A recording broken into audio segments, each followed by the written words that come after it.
Iguodala to Curry, back to Iguodala, up for the layup. Oh, blocked by James. Curry, one-on-one. Irving puts it up. It's good. Kyrie Irving from downtown. The three, steps back, crossover, puts up a three. Rebound James. Second. It's over. It's over.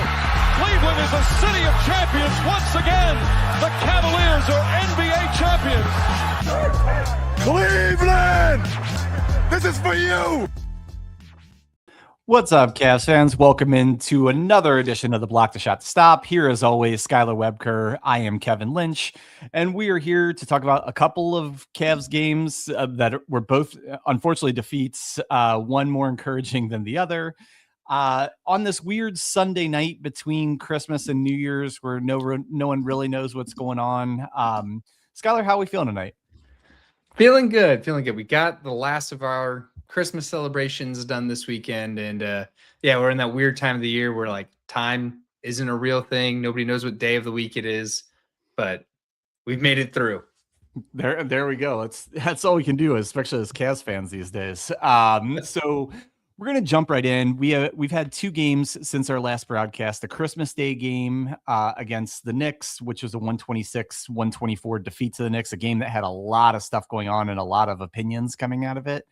And then a much more disappointing game last night where Cleveland fell in Houston to the Rockets 117-100. But we're going to back up. We're going to talk about the Christmas Day game against the Knicks first.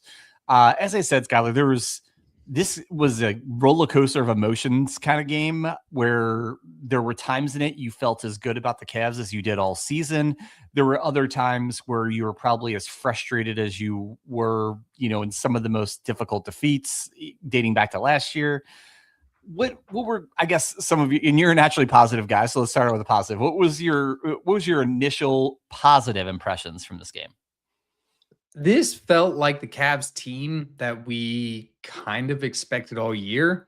Finally getting like everybody healthy. I think the only two guys left are Strus and Nance. And no offense to Larry Nance, he's not the highest contributor, but you got Evan Mobley back early.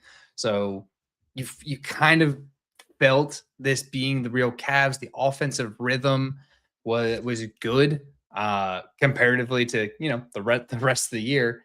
And I would say that though this game was a loss, I don't think in a series New York would be able to edge out Cleveland. I think Cleveland would be able to take a series just based on what I saw. There's a lot of stuff that still needs cleaned up, a lot of things that need to get better. But I was a little more encouraged, and maybe it was just Christmas Day, sipping on some eggnog, but right.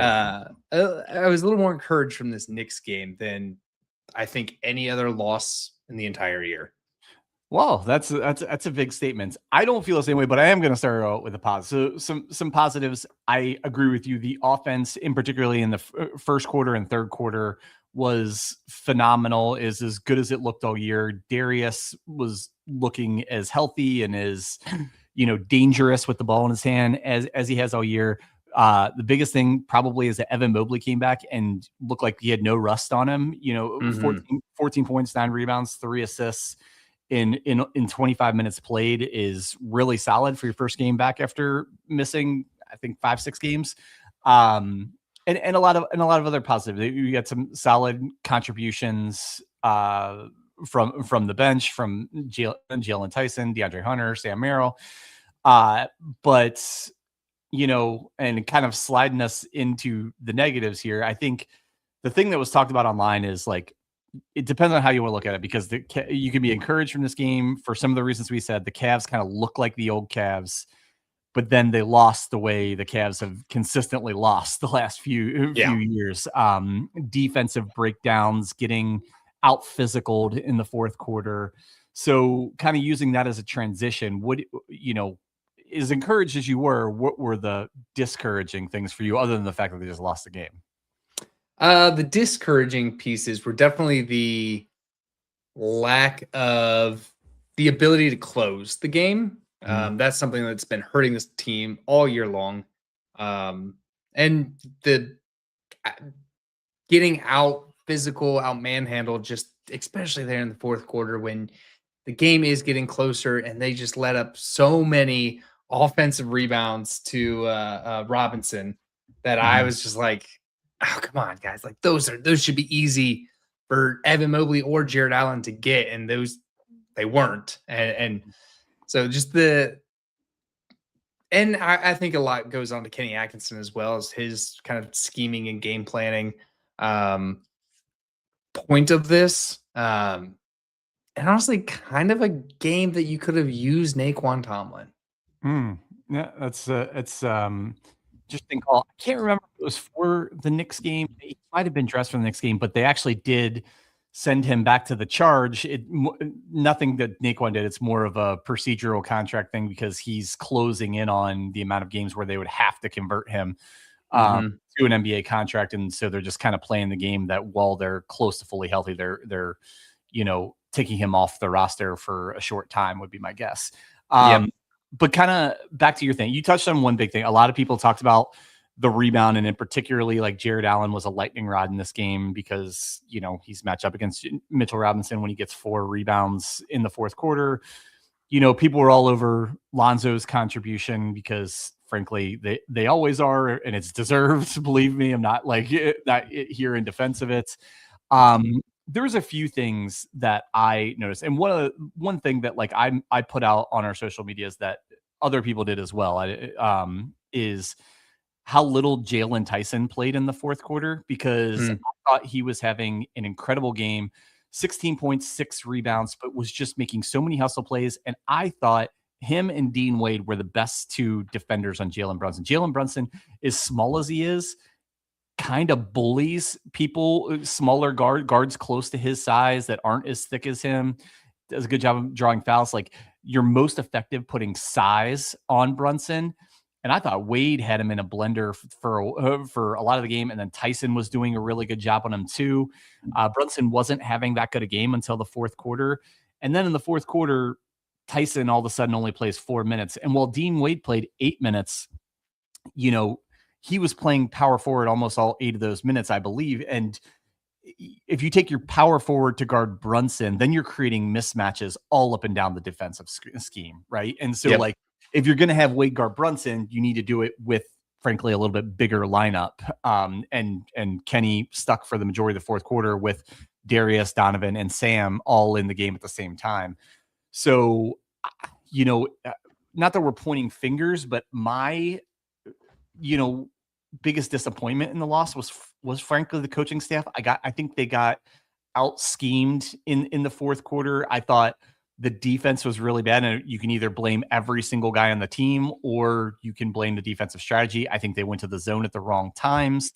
I think they were obviously wanted to double Bronson, but they're doing it off the wrong man. They kept doubling off of Tyler Kolek, and he just continued to hit wide open threes. And so I frankly thought the strategy was really bad. And I thought when the Knicks saw that they're going to double Brunson, they adjusted their lineup and had Kolek in there as they wanted a really, really good shooter that they were going to double off of. And sure enough, Kolek, I think, had 14 points he had 11 in the 11 in the fourth quarter. He ended up with 16 for the game. Same story earlier in the game with Jordan Clarkson. He was the guy who was getting a lot of wide open looks or getting the ball off of rotation when the Cavs were doubling Brunson. And frankly, I think the number one reason the Cavs lost the game is because they got out schemed and out coached. It's first off, it's crazy to say you got out schemed by Mike Brown. It is a little wild to say, but I agree with you. I think they had things working and then backed off of that. So you said, for having Wade and Tyson match up on Brunson, which worked really well. I mean, Brunson finished the game -17. I mean, he literally was the worst player on the floor by kind of the plus minus metric because he was taking these horrible shots because the coverage that they had on him with Dean Wade and Jaylon Tyson. And they in the fourth quarter, they went away from that for some reason. That reason I'm not quite sure. And secondarily, always loved Jordan Clarkson. I loved him when he was a Cav, loved him when he was in Utah. I wanted him to come back as a Cav. Love Jordan Clarkson. He is the perfect type of player that this team definitely needs. Yeah, and I put up some of the highlights of this fourth quarter as we talk about it. This is actually the end of game scenario that the last 3 minutes were, frankly, I think the Cavs were just out execute over and over. We just saw Tyler Kolek wide open three off of a double Jalen Brunson double. They also just missed a lot of shots. As much as you want to talk about other things in the fourth quarter, their offense was really bad. They shot 34% from the floor and I think 22% from three in the fourth quarter. I don't know if that was a fatigue thing. I don't know if it was they just stopped executing. I don't know if it was the lineups that the Knicks went to. And then obviously you see the play where Mitchell gets obviously fouled. I don't care what the rule is, that he accidentally hit the ball with his elbow before he rakes him across the arm while he's pushing him in the back with his offhand. So the Cavs, Cavs definitely got a couple things that were not in their favor, but frankly, they didn't do themselves any favor in the fourth quarter either. No, they had a lot of just self injuries in this game. There was where Evan Mobley went to dunk the ball but missed, and then like held onto the rim and tried to grab it again, and there's just immediate turnover. And there was just so many self-inflicted wounds. And you saw here, I think what Kenny did is he tried to put all of the offensive players out there: Sam Merrill, Darius Garland, Donovan Mitchell, Evan Mobley. Really, he should have just had the defensive lineup with Jaylon Tyson and Dean Wade out there. I think that probably would have given you a better scheme here at the end. Yeah. Especially when you see the offense is starting to sputter. Yeah. And you're right. He definitely went with a more offensive, more shooting lineup, but you have to produce when you do that, right? If they're consistently not hitting shots and you're giving up things on the other end, you have to adjust. I feel like he made no real adjustments, and it's like one of those feelings where you're just sitting idly by watching your boat sink. And that's kind of what I thought Kenny was doing. He's like, oh, we'll start hitting shots sooner or later, and he just didn't go to offensive lineup. And then when they took Mitchell Robinson out of the game with 3 minutes left, so they wouldn't foul him and everything, they didn't counter with taking Jarrett Allen out of the game and bringing in Dean Wade, which I thought was a huge mistake. He didn't do it until you see D went out of the court here, like with about a minute to go. And that 2 minute stretch, that was like the fatal stretch. The Cavs were up like three points. And then by the time Dean comes in, they're down. They were down in the game.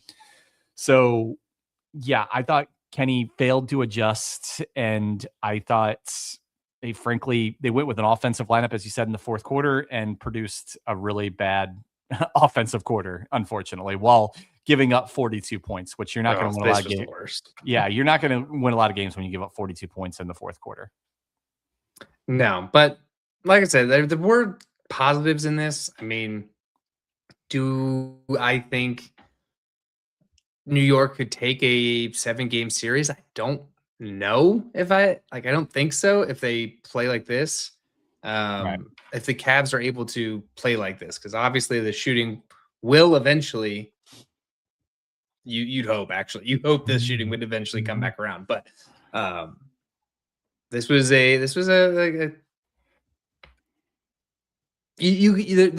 things on both sides of the fence. I think two things can be true: that this game felt better as a Cavs fan offensively, but still there were a lot of things defensively and end of game and coaching that need to be better for this team to compete for a championship. Yeah. I agree with that. I kind of took a worse kind of tone than you. And I thought this game exposed the fact, and we talked about it last season, the Cavs have so few guys that are above average, both offensively and defensively. I honestly think there's only two, and I think it's Evan Mobley and Jaylon Tyson. I think those are the only two guys that are performing at an above average level on both offense and defense right now. And you have guys, and you on the Knicks, and then when we get into this Houston game here in a minute, like that, just when you have guys that aren't such specialists, it's harder to, continually counter, like continue going offense for defense, as we said. Wouldn't it be better if the Cavs had 3 or 4 players that were just above average on both offense and defense, so you didn't have to constantly think of the matchups like we're dissecting right now? Yeah, and I think it comes back to your point as we transition to this Rockets game, that I'm in full agreement that Craig Porter Jr. needs to take all of Lonzo Ball's minutes, all of them. Yeah. He played 17 minutes, where Ball played 18 minutes, but Craig Porter Jr. put up a plus 11 in that time with, 1 of 5 from shooting, not the greatest, but I don't know. I just love everything that he does out there, defensively, offensively. I like everything he does, and I want more of that. And every time I see Lonzo Ball shoot, it's a guaranteed miss. Like it's not even close. Yeah. Well, let's use that as a transition into this Rockets game then, since Craig Porter Jr. didn't play in the next game, unfortunately. But he was one of the bright spots in a pretty stark game of bright spots here. Again, Houston won 117 to 100. That score isn't even indicative of the game. The Cavs were down 27 points going into the fourth quarter. They were down double digits virtually the entire game, right from the outset. Kenny Atkinson said himself that they didn't come out ready for their physicality, and he thought, even in his words, he thought they lost the game in the first quarter. So, I guess we'll try and stay positive. Is there anything positive to come out of this game? I think, like we said, letting the kids play, I think that's got to be it. That's really the only thing I can think of is like letting the kids play, because it was poor all the way around. And I think for the reasons that we have highlighted, that the Rockets are just a team that matches unfavorably for the Cavs because they're so young, long, and athletic. And that really hurt this team. From tip off. Yeah, it was ugly. I felt bad going into the game. When I saw Şengün was out, I felt a little bit better. Thought maybe that would, give the Cavs a little bit of a lift. But yeah, Houston, as much as any team in the league, exposes what the NBA is today that the Cavs are not. And that is long, athletic, aggressive guys who are, in your face defensively, and then can make all kinds of contributions offensively, whether that's 3-point shooting, offensive rebounding. Houston's like the best offensive rebounding team potentially in league history, let alone this year. And yeah, they're you could say they're a terrible matchup for each other, and then which way it's going to go. You could say the Cavs have more like speed and maybe dynamic on offense, but it seems like every time these two teams match up, it kind of goes this way, at least the last couple of years. Yeah, and the score in the game was uglier than I think you would expect. I don't expect every team to come out and shoot 46% from 3 against the Cavs, but there's just so much that needs to be better. I think, we say his name all the time, but DeAndre Hunter needs to just consistently be better, because he's consistently not. Yeah, no, he was bad. This is a game I don't even really want to point fingers, because everyone was bad from the outset. Frankly, Donovan was bad in this game. Darius was bad. Evan was a no-show. Jared was a no-show. It got really bad really quick. There were a few bright moments, mostly provided by guys that came off the bench. Kenny talked about that, said, the younger guys were really the only ones that gave them any kind of lift. And the guy, if we're looking for positives, the one guy we should talk about is Jaylon Tyson, because he got his numbers here. 23 points on 23 points, 15 rebounds on super efficient shooting. And, not only was Jaylen really good in this game, and he's been so good this whole year, it got me thinking. I was thinking about Jaylen a lot, and I'm like, where is he just talent-wise? How talented is he compared to the rest of the guys on this team? And I was kind of going through, and I'm not going to like make a list or read off the list I was making, but like, I think he's at best, the sixth, most likely more like the seventh, eighth guy in just pure talent on this team. But he's contributing as much as anybody when you add up offense and defense and all the things that he's doing. And it makes me think like, if other guys on this team, if DeAndre Hunter had Jaylon Tyson's like will to win, his grit, his heart, he would be one of the best role players in the league. Like if Evan Mobley had it, he'd be first team All NBA. If Jarrett Allen had it, he'd be an all-star. Like and I'm serious. Like with this is, I think his competitiveness is like outstanding, and it's something you absolutely want on your team. But I think he is so good at competing, and so like wants to win so bad, it kind of shines a light on the rest of the team that maybe doesn't want it that much. And it's tough to watch sometimes. It is. And you say it's like just talent level wise, maybe the sixth best person. I think he's contributing as the second best player on this team right now. He is. You're right. Outside of Donovan Mitchell. Yeah. And if you're talking offense and defense, you could make an argument that there's games he's contributing more than Donovan. Because frankly, I don't want to be the guy who's like saying bad things about Donovan Mitchell, but his defense, especially lately, has been really suspect and was pretty bad, particularly in the Knicks game. I'm not going to knock him for the Houston game because everyone's bad, but Tyson just seems to he just seems to give everything he had, get the max amount of his talents, and give the max amount of effort, get all the stuff. And it gets me thinking, like, if every guy on the team was wired this way, would any of this stuff been happening this year? Not that they would have won the first 15 games a year or anything, but like, would they really be in a 500 position making excuses about injuries and cohesiveness and all of this other things? Like, I don't think so. No, I don't think so. And the thing that I like about his game in Houston, and just the stat line in general, but 15 rebounds, 8 offensive rebounds. That is getting in there and digging them out. And everybody, I mean, in your clips that you had, look how much smaller he is than everybody 100%. on Houston, and he still does not care. Like it's all. I mean, it's definitely like a will and a want to, and then it combined with intelligence. Like if you combine those two things, like Charles Barkley was the best pound for pound rebounder in NBA history, according to a lot of people, because he was 6'4" and led the league in rebounding several times. And yes, he tried like crazy to get offensive rebounds, but was also very intelligent about going to where the ball was going off of. I think Jaylen has some of that as well, but then you combine it with just as high a motor as I've seen on a Cav in a very long time. And I don't know, everyone's talking about trade scenarios. We put some out on our things, and you're talking about untradeable players.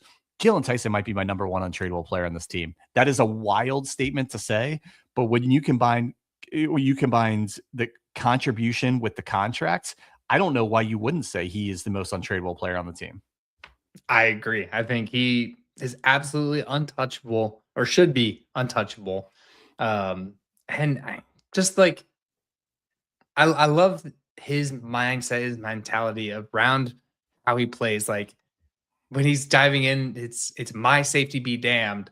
Yeah. I'm gonna make these winning plays. Or if he's going in for slashing to the bucket or going into for a dunk, it's your safety be damned. Like he doesn't care. And that's what he cares about, the winning. He doesn't care if it's diving on the ground. He doesn't care if it's a potential injury thing. And I feel like that has been something on this team where like it's starting to get better now, especially with Darius Garland, who's feeling a little bit more like Darius Garland after the toe. But it feels like nobody wants to do these things because, we've been so injured and so banged up and it's a long season.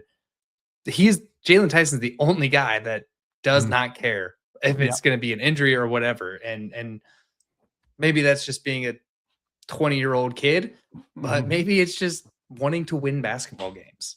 Yeah, I don't know, like, was continue again to be very impressed with Jaylon and not impressed with much else in this game. Kind of running through the numbers, the Cavs shot under 43% from the floor, 63% from the only got 11 free throws and they averaged about 23 a game. Um, less than 31% from three. So the little bit of progress the progress that they looked on 3-pointers the last 3 games, that's gone.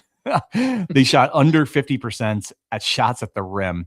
And that just shows the other team just physically dominated you, right? If you can't make half your shots at the rim, it's because the other team is blocking them, intimidating you, so that you're worried about getting it blocked or you're not going in strong enough. This is a hideous game. I don't know much what else to say to it other than the Cavs were awful. Kevin Durant still awesome. Like, he absolutely dominated. What he end up with? He ended up with 30, but he didn't even play in the fourth quarter, I don't think. So it was and to me, even if you felt really like I felt really positive about the first 2 games, yourself and a lot of other people felt very positive about the Knicks. I was more about the Knicks game, even though it was a loss. I was kind of more middle of the road on that. No matter how you felt, it kind of gets all wiped away when a game is this ugly and you're frankly not even competitive from the start. Well, it's about to get a whole lot uglier because they're going up against the Spurs, who look incredible. Yes. And that's right. And I guess we might as well start pivoting into that because I don't want to talk about this Rockets game anymore. So the only game that's going to happen between now and the next time we record is, as Skylar said, the Spurs game. It's actually in San Antonio tomorrow night, Monday the 29th. The Spurs are an incredible young team that seems to be growing up really quickly. They ended up losing to the Knicks in the finals of the NBA Cup. They have given Oklahoma City 3 of their 5 losses on the season. They are incredibly talented, obviously starting with Victor Wembanyama. The guy is like something we've never seen before. Absolutely incredible. But then De'Aaron Fox is kind of coming into his own on the Spurs for the first time after being injured most of the time he's there, although he did miss their game yesterday. So I'll have to check on his status for tomorrow night. But, just Stephen Castle is absolutely incredible. He's even much better than he was when he was Rookie of the Year last year. They have Dylan Harper, who's going to be an absolute star in his rookie year right now. And then a whole cast of really good complementary role players. And so this is going to be probably as challenging a game as the Cavs have had so far this season, unfortunately. It feels like San Antonio's silent dynasty is on its way back. I mean, this team feels so good, and it is all centered around Victor Wembanyama, but it's not just Wemby. Like, everybody is contributing on that team, and they're coached well. They're good, and they've, like you said, the Oklahoma City Thunder have lost 5 times so far this season. 3 of those losses have been to the Spurs, and I think one of them without Wembanyama. So, they are the real deal. They are probably the league's kryptonite, and I think that's easy to say when you have Victor Wembanyama, who is an absolute alien. Yeah. It is crazy to say that you and I are the same species as that dude. Yeah, it is. You're right. And I think everyone knew, like, the Spurs, they're kind of saying the Spurs are the team of, tomorrow they're coming, so to speak, kind of like that. But now it's looked like they're here already, unfortunately. This is a team, while they're not as, outside of Victor, obviously, they're not as big and as athletic as Houston is. They're incredibly skilled. They throw 3 guard lineups out at the Cavs, which, the Cavs want to throw 3 guard lineups out, but so the Spurs ones are frankly incredibly tough to defend because of their skill sets, their athleticism. And I don't have a ton of hope for this game on Monday night. I wish I did. I hope I'm surprised, I think the Spurs are as are more talented than the Cavs and seem to be trending, straight up, while the Cavs have been either middling or trending straight down this whole season. I agree. And I think the only way you win this game is if you have, second best player in the league, Evan Mobley. You need that Evan Mobley. When he says in 5 years, the best players in the league are going to be me and Victor Wembanyama, you're definitely going to need to show it. Like you're going to have to pack those words up in this game, along with just the scoring has to be there. It can't come out flat, and the defensive assignments, which have been better since Sam Merrill's been back, but I mean that it needs to be even tighter than when Sam Merrill came back, especially in late games, because if it is close, like you're going to need absolutely everything in your power to edge it out. Yeah, and this is going to be tough for the Cavs, and we'll obviously preview the rest of the games coming up, but this is a really tough stretch in the schedule where you were a little bit encouraged by the Hornets and Pelicans game when they looked so good offensively, and as you said, could be somewhat encouraged by the Knicks game at least. But after this, Houston, you play that game against Houston where you just get demolished from the outset, and then you look forward at the schedule and you're like, it's been ugly for the Cavs, but it could get a whole lot uglier real quick. Yeah, they need to right the ship, because I mean, if you get to the end of the month, because they basically have, other than Phoenix and Indiana, those are the only two non-playoff teams. Oh, I guess Utah too. Yeah. But I mean, you got Denver, Detroit, 2 games with Minnesota, 2 games against Philly, a game against Oklahoma City. I mean, this could be a very, very ugly month and may force your front office into something you don't really want as a player. Yeah. Yeah. And we don't know, that could be forced into making moves to try and run out a title, or they say a title is not realistic with the way the season's gone. We're going to at least shed salary to get under the second apron, since they're the only second apron team in the NBA. I mean, I don't care about Dan Gilbert's money. I've been on record saying that a lot of times, but I could understand if you're shelling out by far the most money in the NBA and you're getting a 500 team. I can't blame him if halfway through the season he says, sorry, you got to get me under this tax bill if you're going to play like this kind of thing. So we'll see. We hope it doesn't come to that. We hope the Cavs do find a way to turn this around and get some wins in what might be their toughest stretch of the season. But from there, we can start getting to wrapping up. We got a special request, and the request is from your wife to do Dad's Talking Cavs tonight, which is usually a segment earlier in the week.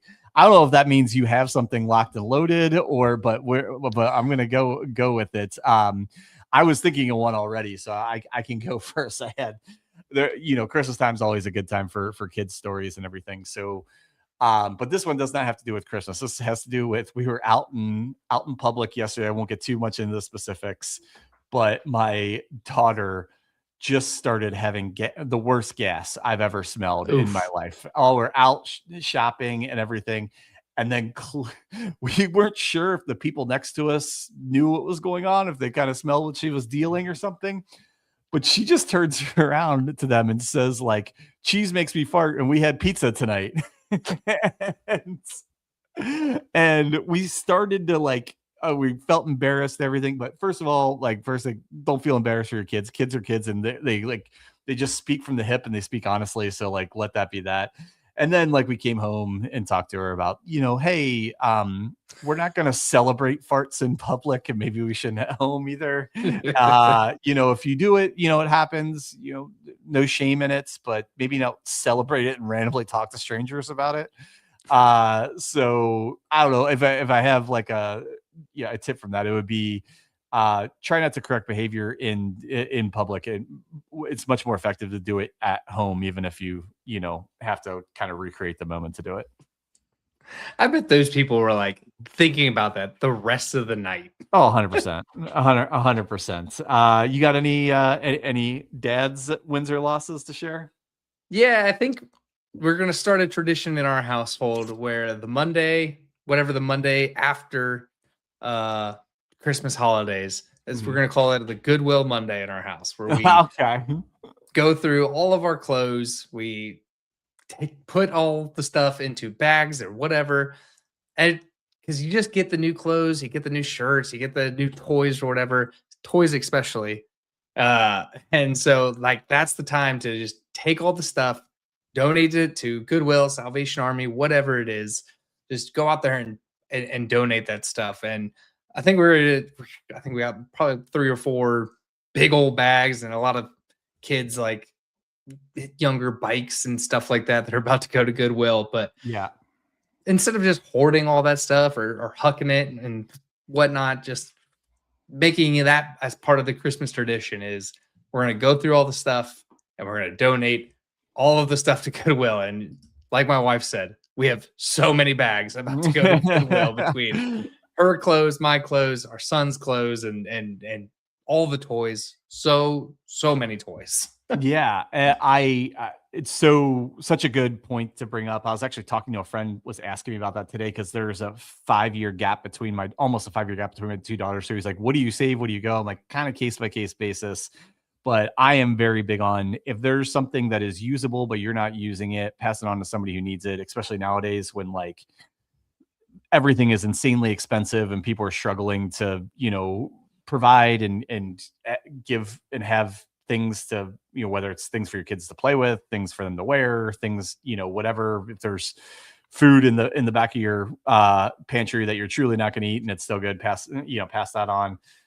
So yeah. And only other thing I would add, we are doing the same thing, but like the best thing, look to see if there's like a local organization that like works with, whether it's, the homeless, foster care agencies, things like that. That's try and give that stuff like to a local nonprofit when you can, because because they really need it. I know like one thing when I volunteer in the foster care system, they are always desperate for suitcases. And so like, I would say if you, to anybody out there, if you ever have a suitcase that's in good enough condition, but you don't need any more, don't ever throw it away. Look for a foster care agency in your neighborhood. They will happily take it. That's great advice. Yeah.